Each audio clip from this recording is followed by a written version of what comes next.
Bienvenue sur le coin des collectionneurs. Aujourd'hui, nous plongeons dans l'histoire fascinante de la poste chérifienne au Maroc. Et comme d'habitude, il y a un tirage au sort à clé pour tous les participants actifs.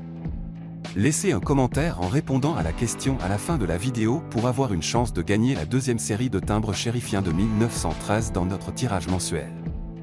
L'histoire de la poste chérifienne débute à une époque charnière pour le Maroc. En 1892, sous le règne du sultan Moulay Hassan Ier, le pays fait face à une pression croissante des grandes puissances européennes, qui cherchent à contrôler les routes commerciales et à installer leurs propres bureaux de poste dans des villes stratégiques comme Tanger et Casablanca. Pour affirmer son autorité et réduire cette influence étrangère, Moulay Hassan Ier crée la poste Magzen, le premier service postal marocain.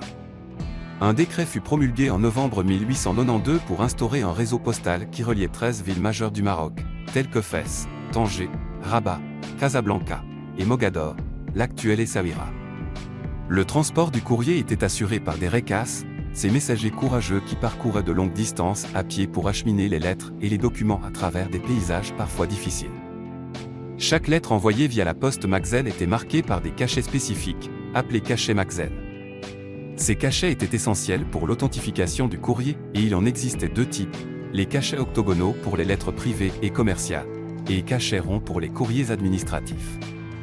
Ces cachets ont permis au sultan d'exercer un contrôle direct sur les communications entre les villes principales du royaume. En 1911, le sultan Moulay Abdelhafid décide de réorganiser complètement le service postal. Il fait appel à M. Biarnet, un directeur français, pour moderniser la poste chérifienne selon les normes européennes. Les récas sont alors accompagnés de chevaux pour acheminer le courrier plus rapidement, et des hâtes régulières sont mises en place pour améliorer le service postal à travers tout le pays. Le point culminant de cette réorganisation arrive en 1912, avec l'émission des premiers timbres-poste marocains le 22 mai. Ces timbres sont une étape clé dans la modernisation du service postal marocain. La première série comprend 6 timbres, représentant la mosquée des Aïssaou à Tanger, un lieu de grande importance spirituelle. Le design des timbres montre la mosquée à travers une porte de style hispano-mauresque, avec l'inscription « Poste du Magzen » en haut, et la valeur en mouzouna, l'ancienne monnaie marocaine, en bas. Avec l'instauration du protectorat français en 1912, la poste chérifienne est progressivement absorbée par le système postal français.